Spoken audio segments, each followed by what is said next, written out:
नमस्कार साथियों, स्वागत आपका हमारे ऑनलाइन प्लेटफॉर्म में। और राजस्थान करंट अफेयर्स की जो सीरीज चल रही है उसमें आज अपने सितंबर माह का करंट अफेयर करेंगे भी।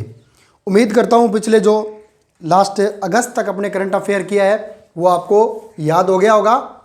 आज बात करते हैं, सबसे पहले एक स्कीम चल रही है अभी भारत सरकार द्वारा, अटल भू जल योजना भी।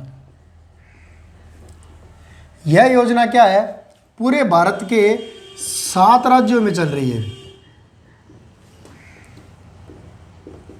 विश्व बैंक के सहयोग से भी इसके बारे में विस्तृत अपने पहले क्लासों में पढ़ चुके हैं।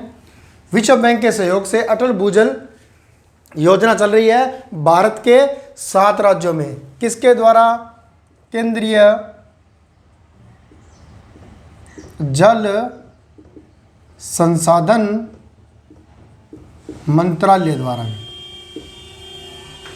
केंद्रीय भूजल संसाधन मंत्रालय, जिसे अब क्या कहते हैं, केंद्रीय जल शक्ति मंत्रालय कहा जाता है। ठीक है, ऑब्लिक जल शक्ति मंत्रालय, इसके द्वारा इस योजना का संचालन किया जा रहा है। इसमें क्या है, विश्व बैंक का और केंद्र सरकार का भी 50-50 योगदान है। यानी कि जो टोटल खर्च आना है उसको अपन 50% विश्व बैंक देगा और 50% सेंट्रल गवर्नमेंट देगी। अपने लिए महत्वपूर्ण क्या है, इस योजना में राजस्थान का स्थान वर्तमान में 3rd हो गया, 3रे स्थान पर आ गया अपना राजस्थान, जो पहले कौन से पर था, 7वें पे था। 7वें से कौन से पर आ गया, 3रे स्थान पर। ठीक है, फिर बात करते हैं अगली जो योजना है वो है नेत्र शक्ति अभियान भी। नेत्र शक्ति नेत्र शक्ति ज्योति अभियान भी। यह अभियान क्या है, जो कक्षा 1 से लेकर 12 के राजकीय स्कूलों के विद्यार्थी है भी, उनकी आंखों की निःशुल्क जांच की जा रही है। और यह जो अभियान है ये न राज्य सरकार चला रही है न केंद्र सरकार चला रही है, इसका संचालन भीलवाड़ा जिला प्रशासन द्वारा भी, भीलवाड़ा जिला प्रशासन द्वारा भी। किसके लिए? जो विद्यालयों के विद्यार्थी हैं कक्षा 1 से लेकर 12 तक, उनकी आंखों की निःशुल्क जांच की जा रही है नेत्र ज्योति अभियान में। क्लियर है? फिर बात करते हैं प्रधानमंत्री मुफ्त सूर्य घर योजना भी। प्रधानमंत्री मुफ्त सूर्य घर योजना या प्रधानमंत्री सूर्य घर मुफ्त योजना, जो भी नाम है, देखो भारत सरकार की एक बहुत ही महत्वाकांक्षी योजना है और एग्जाम की दृष्टि से मेरा मानना है वेरी इंपॉर्टेंट योजना है।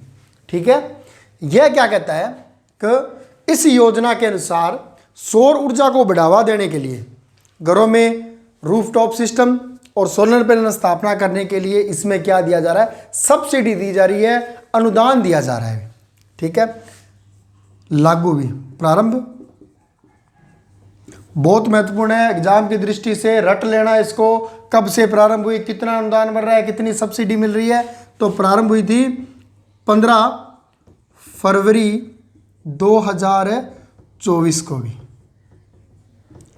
ठीक है, इसके अंदर क्या होगा, सब्सिडी। ठीक है, यानी कि अनुदान क्या दिया जाएगा, या तो 40% भी, टोटल खर्च का 40%, या इसमें मैक्सिमम अमाउंट है वो फिक्स किया हुआ भी 78,000। ठीक है, सपोज करो पैनल लगा है अपने 2 लाख रुपए का। ठीक है, 2 लाख रुपए का लगा है, तो अगर वो 2 लाख का पैनल है उसका 40% देखते हैं कितना होता है।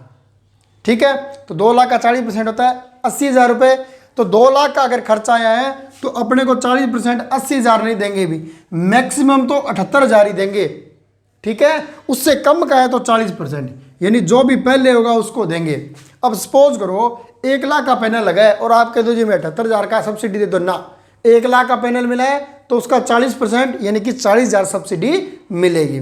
ठीक है, इसमें क्या है, ये सब्सिडी या अनुदान कैसे दिया जाएगा, ये दिया जाएगा अभी प्रति माह यूनिट उपभोग के आधार पर है। इसमें कैटेगरी बनाई गई है, प्रति माह कितना यूनिट उपभोग किया गया है उस आधार पर। ठीक है, सौर पैनल कितने वाट का दिया जाएगा अभी। ठीक है, और फिर उस पर कितनी सब्सिडी या अनुदान दिया जाएगा। 3 कैटेगरी डिवाइड की अभी इसमें। ऐसे घर, ठीक है, जिनको प्रति माह 0 से 150 यूनिट प्रति माह खर्च होती है। ठीक है, ऐसे परिवार जिनकी 150 से 300 यूनिट प्रति माह खपत होती है। और तीसरा, ऐसे परिवार या ऐसे घर जिनकी 300 प्लस यानी 300 से अधिक यूनिट प्रति माह खर्च होती होगी। 3 कैटेगरी है, 150 से 300 और 300 से ज़्यादा भी। क्लियर है। फिर बात करते हैं जिनकी 0 से 150 किलो यूनिट प्रति माह खपत होती है, उनको 1 से 2 किलोवाट का भी। ठीक है, 1 से 2 किलोवाट का सौर पैनल दिया जाएगा। जिनकी 150 से 300 होती है उनको 2 से 3 किलोवाट का सौर मतलब पैनल दिया जाएगा। और 300 से अधिक है उनको 3 किलोवाट से अधिक का सौर पैनल दिया जाएगा। ठीक है, ऑन ग्रिड ऑफ ग्रिड। ठीक है, दोनों तरह की स्कीम चल रही है, ऑन ग्रिड भी ऑफ ग्रिड भी। अब अनुदान की बात करते हैं। अगर व्यक्ति 1 से 2 किलोवाट के बीच का लगा रहा है तो उसको मिलेंगे 30 से 60,000 भी, 30 से 60,000 रुपये भी। ठीक है, और अगर 150 से 300 यूनिट के बीच का लगा रहा है यानी 2 से 3 किलोवाट का तो उसको 60 से 78,000 रुपये भी। और 3 किलोवाट से अधिक लगा रहा है उसको 78,000 रुपये ही मिलेंगे भी। ऐसा नहीं है उससे ज़्यादा मिल जाएगी, ना, मैक्सिमम 78,000, कम से कम टोटल लागत का 40% भी। तो टोटल लागत का 40% इन्होंने 30 माना है। इसका मतलब 80-90,000 से नीचे का तो कोई पैनल लगना ही नहीं है। क्लियर है। कौन सी योजना है? प्रधानमंत्री सूर्य घर मुफ्त योजना भी। ठीक है, कब से शुरू हुई?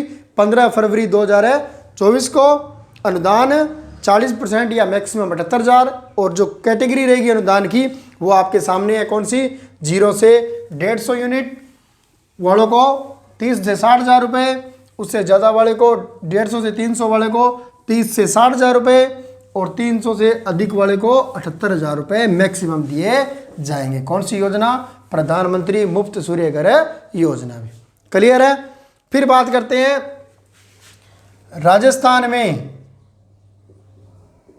प्रथम बार मेडिकल साइंस, ठीक है, शिक्षण हिंदी माध्यम में भी, हिंदी माध्यम। पहले अपने पढ़ा था अपनी पिछली क्लास में भी, जो आईआईटी थी वो हिंदी माध्यम में कराने वाला पहला कौन सा था? भी आईआईटी जोधपुर थी। अब क्या कर दिया? हिंदी माध्यम में मेडिकल साइंस की शुरुआत भी। ठीक है, मेडिकल एजुकेशन हिंदी माध्यम से राजस्थान में प्रथम बार कहां करवा जा रही है? Jodhpur medical college. एक तो जोधपुर आईआईटी में भी जोधपुर आईआईटी, और मेडिकल साइंस एजुकेशन या मेडिकल एजुकेशन हिंदी माध्यम में जोधपुर, और इसके साथ एक था क्या भी? बाड़मेर भी। इसकी घोषणा की गई भी कब? 14 सितंबर को। और 14 सितंबर को क्या बनाया जाता है? हिंदी दिवस भी। इस अवसर पर इसकी क्या की गई, घोषणा की गई। बाड़मेर मेडिकल कॉलेज और जोधपुर मेडिकल कॉलेज में हिंदी में मेडिकल एजुकेशन दी जाएगी। क्लियर है। फिर है स्वच्छता ही सेवा योजना।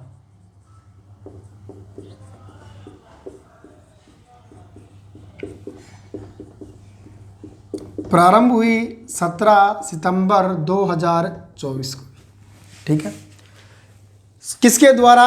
स्वायत्त शासन एवं पंचायती राज विभाग के द्वारा भी। किस लिए? शहरी क्षेत्रों में और ग्रामीण क्षेत्रों में स्वच्छता को बढ़ावा देने के लिए इसकी शुरुआत की गई भी। किसके द्वारा? ग्रामीण पंचायती राज प्लस गांवों में तो ग्रामीण पंचायती राज को दिया और शहर में किसको दिया गया? स्वायत्त शासन विभाग को। स्वायत्त शासन विभाग द्वारा संचालित है भी। याद रखना कौन सी? स्वच्छता ही सेवा योजना में। क्लियर है? हो जाएगा। स्वच्छता ही सेवा योजना कब से? 17 सितंबर 2024 से। किसके द्वारा? गांव में ग्रामीण पंचायती राज विभाग द्वारा और शहरों में स्वायत्त शासन विभाग के द्वारा भी। ठीक है। फिर बात करते हैं, एक गुजरात के अंदर एक एक्सपो मीट हुई है अभी, जिसको बोलते हैं global renewable energy investors meet and expo 2024 हुई गांधीनगर गुजरात में है। लेकिन याद रखना एक महत्वपूर्ण है, तो कहाँ हुई है? Global renewable energy and meet and expo कहाँ हुआ? गुजरात के गांधीनगर। क्लियर है। फिर बात करते हैं, अपनी पिछली क्लास में एक पढ़ा था, बयान पढ़ा था, योजना माँ वाउचर योजना भी। किस लिए पढ़ी थी? माँ वाउचर योजना क्या थी? एक बार कोड के QR कोड द्वारा क्या थे? वाउचर प्रदान करने थे। किसके लिए? सोनोग्राफी के लिए। ठीक है। और सोनोग्राफी में किसकी होगी भी? जी सीधी सी बात है, गर्भवती महिलाओं की। तो गर्भवती महिलाओं को सोनोग्राफी उपलब्ध कराने के लिए कौन सी चली थी? माँ वाउचर योजना का संचालन किया गया। ठीक है। और इसकी शर्त क्या थी? गैर सरकारी निजी केंद्रों पर। और इन पर कब किया जाएगा? जब उस जिले में, ठीक है, सोनोग्राफी सुविधा राजकीय जो हॉस्पिटल है, अस्पताल है, उनमें उपलब्ध न हो तो गैर सरकारी या निजी केंद्रों पर सोनोग्राफी करवाई जाएगी, जिसके लिए कूपन है, वाउचर दिया जाएगा। ठीक है। राजस्थान के 1161, याद रखना महत्वपूर्ण आंकड़ा है, राजस्थान में 1161 केंद्र कौन से? निजी होंगे, सीधी सी बात है, निजी केंद्र पंजीकृत या अधिकृत किए गए हैं अभी। ठीक है। कितने? 1161 निजी पंजीकृत किए गए हैं, अधिकृत किए गए हैं, जहां से सोनोग्राफी कराई जा सकती है। लागू कब हुई भी? 17 सितंबर 2024 को। महत्वपूर्ण है। 17 सितंबर 2024 को माँ वाउचर योजना का शुभारंभ हुआ। कहाँ पर है? राजस्थान में। ठीक है। निजी इसमें कितने दिए गए? 1161, गवर्नमेंट में तो फ्री है ही है। क्लियर है।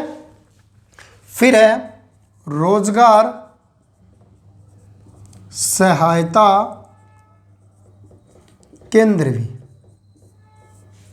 रोजगार सहायता शिविर, केंद्र नहीं, शिविर, रोजगार सहायता शिविर भी। ठीक है। कहाँ लगाया गया? श्री गंगानगर में। श्री गंगानगर में। इसमें क्या था भी? यहाँ का राजकीय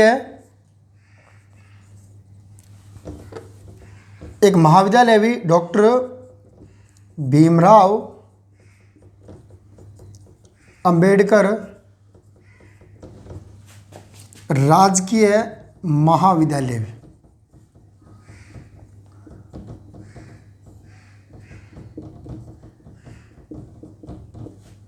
यहाँ यह शिविर लगाया गया जिसमें रोजगार के लिए लोगों को प्रेरित किया गया।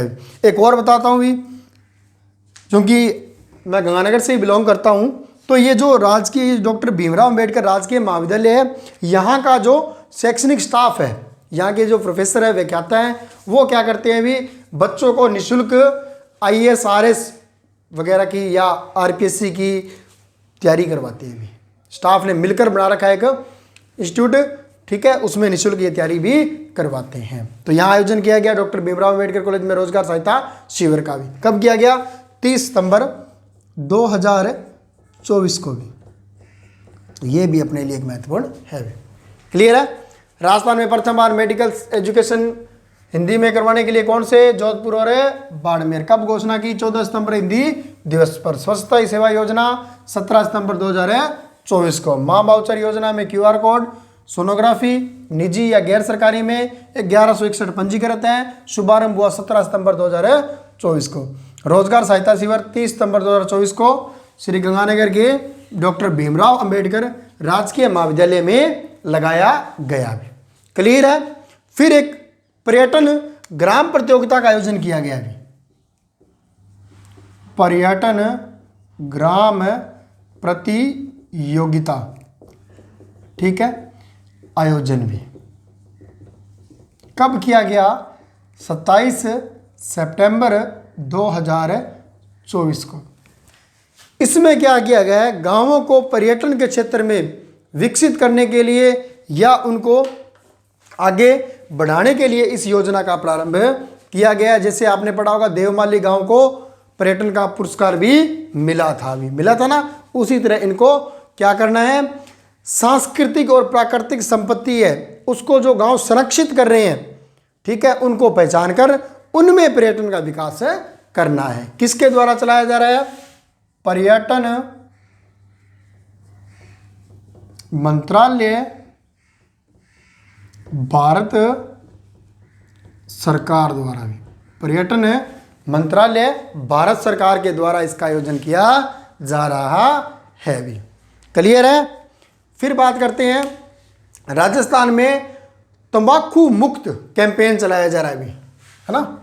पढ़ा होगा नाम आपने, टोबैको फ्री कैंपेन भी 2.0 दूसरा चलाया गया अभी। तंबाकू मुक्त अभियान भी, टोबैको फ्री कैंपेन भी कब चलाया गया? 26 सितंबर को इसका शुभारंभ किया जयपुर से और पूरे राजस्थान के अंदर, यह भी महत्वपूर्ण है, ठीक है, कहां से? जयपुर से पूरे राजस्थान के लिए इसका संचालन किया जा रहा है। फिर बात करते हैं, ये जो टोबैको फ्री कैंपेन है इसका मुख्य उद्देश्य क्या है? तंबाकू और नशे से युवा वर्ग को बचाने के लिए उनको प्रेरित करना है। क्लियर है? फिर बात करते हैं, एक राष्ट्रीय शिक्षक पुरस्कार भी काफ़ी महत्वपूर्ण है। जो शिक्षा विभाग के एग्जाम है उनके लिए तो काफ़ी ज़्यादा जरूरी है। लेकिन उससे पहले एक छोटी सी बात करते हैं, गांधी वाटिका भी, गांधी वाटिका भी इसका निर्माण किया गया है अभी कहाँ पर है? सेंट्रल पार्क जयपुर में भी, सेंट्रल पार्क जयपुर में भी। कब से? 2 अक्टूबर 2024 से भी। किसके लिए? महात्मा गांधी की जो शिक्षा है, उनका योगदान है, उनका बलिदान है, उनके कार्य हैं, उनके बारे में लोगों को जानकारी देने के लिए महात्मा गांधी वाटिका का निर्माण किया गया है। कहाँ पर? सेंट्रल पार्क जयपुर में। क्लियर है? फिर बात करते हैं, राष्ट्रीय शिक्षक पुरस्कार 2024 भी शिक्षक दिवस के अवसर पर ये प्रदान किए जाते हैं। इस बार अपने राजस्थान के 2 शिक्षकों को यह पुरस्कार प्राप्त हुआ था। ठीक है, एक थे हुकुम चंद चौधरी भी, ठीक है। और दूसरे थे बलजिंदर सिंह भी,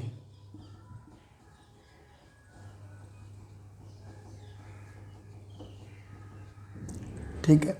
ये जो हुकुमचंद चौधरी है, ये जो बीएसएफ गवर्नमेंट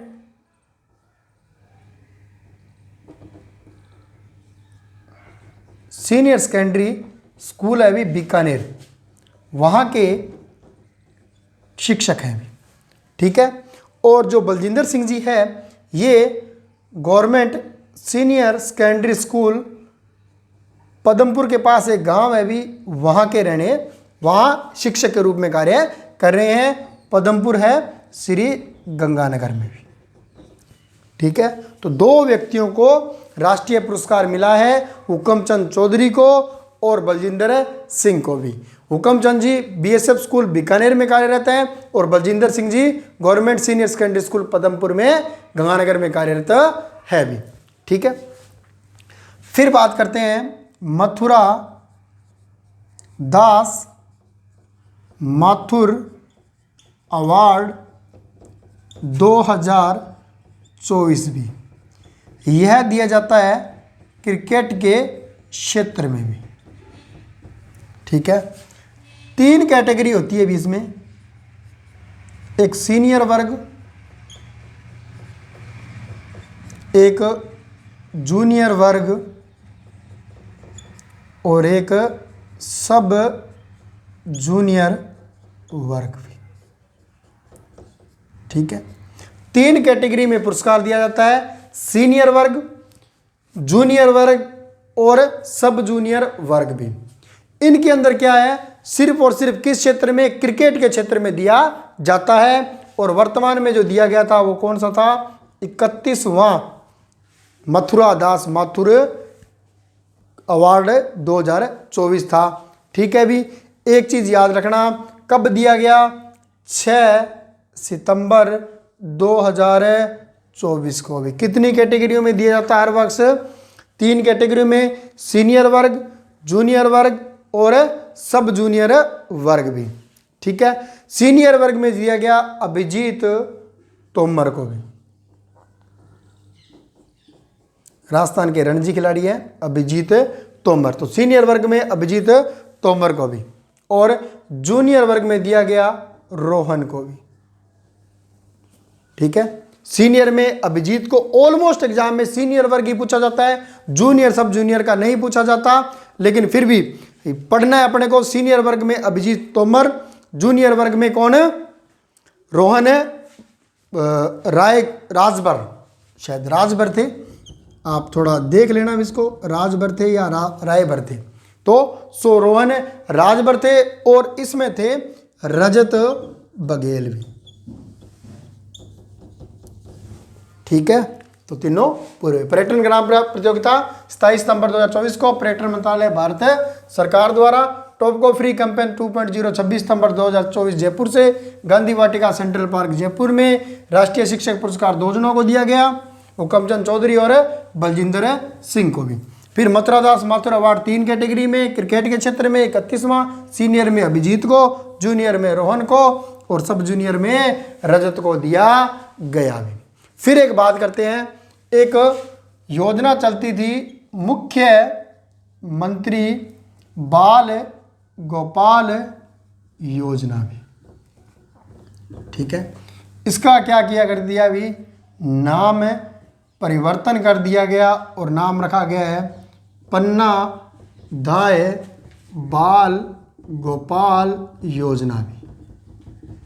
तो बाल गोपाल योजना कौन सी थी, राजकीय विद्यालय के कक्षा 1 से लेकर 8 तक के बच्चों को दूध पिलाने की योजना थी, ठीक है।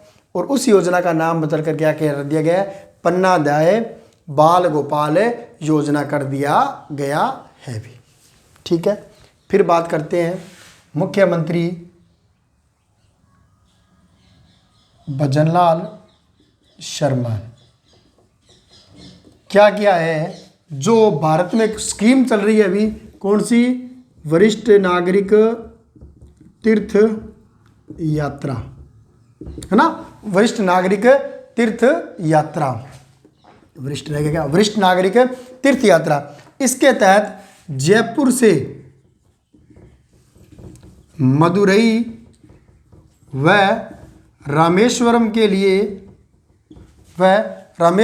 लिए क्या किया जा रहा है, एक ट्रेन चलाई जा रही है जिसको हरी झंडी दिखाई किसने, मुख्यमंत्री भजनलाल शर्मा ने। कब दिखाई, 2 सितंबर 2024 को भी। क्लियर है। फिर बात करते हैं पेरिस पैरा ओलंपिक 2024 भी। पेरिस में इसका आयोजन किया गया। ओलंपिक खेलों का भी यही हुआ। ओलंपिक खेलों की वीडियो अपने चैनल पर डाली जा चुकी है, पैरा ओलंपिक की अपने आगे डाल देंगे भी। तो इसके तहत क्या हुआ, पेरिस पैरा ओलंपिक के अंदर, ठीक है, अपने राजस्थान की अवनी लेखरा ने भी, याद रखना अवनी लेखरा कहाँ की रहने वाली है भी, जयपुर की रहने वाली है भी। इन्होंने क्या किया था भी, स्वर्ण पदक जीता। किसमें, 10 मीटर एयर राइफल, बहुत महत्वपूर्ण है। 10 मीटर एयर राइफल की SH1 श्रेणी में, SH1 श्रेणी में स्वर्ण पदक जीता। और इनका जो स्कोर रहा था वो रहा था 249.7 अंक भी। ये भी एग्जाम में पूछा जा सकता है, महत्वपूर्ण है। अवनी लेखरा ने स्वर्ण पदक जीता है किसमें, पैरा ओलंपिक में। और श्रेणी कौन सी थी, 10 मीटर एयर राइफल की SH1 श्रेणी। और 249.7 अंक लेकर इन्होंने स्वर्ण पदक जीता। क्लियर है। फिर बात करते हैं एक और है भी, मोना अग्रवाल, अपने राजस्थान के हैं ये भी। तो मोना अग्रवाल, इन्होंने क्या किया, कांस्य पदक जीता भी। किसमें, 10 मीटर एयर राइफल में। सेम श्रेणी है, सेम है। ये भी क्या थे, SH1 श्रेणी भी, यानी कि इस श्रेणी का गोल्ड भी अपने को मिला, कांस्य भी अपने को मिला भी। इनका जो स्कोर रहा वो था 228.7 अंक भी। क्लियर है। अवनी लेखरा को gold medal, 10 metre air rifle की SH1 श्रेणी में स्कोर रहा 249.7 अंक भी। मोना अग्रवाल को कांस्य पदक मिला, सेम प्रतियोगिता थी, 10 मीटर एयर राइफल और SH1 श्रेणी, 228.7 अंक मिले। क्लियर है। फिर बात करते हैं इसका आयोजन कब किया गया अभी, तो 28 अगस्त से 8 सितंबर 2024 तक इसका आयोजन किया गया भी। ठीक है। आज के लिए इतना ही। उम्मीद करता हूँ क्लास आपको पसंद आई होगी और साथ के साथ याद हुआ होगा भी। ठीक है। अक्टूबर की क्लास भी आज ही डाल दी जाएगी क्योंकि कल एग्ज़ाम है। कोशिश रहेगी आज शाम तक डाल दी जाए।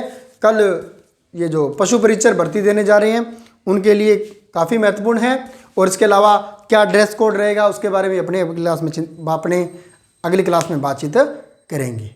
Have a nice day. धन्यवाद।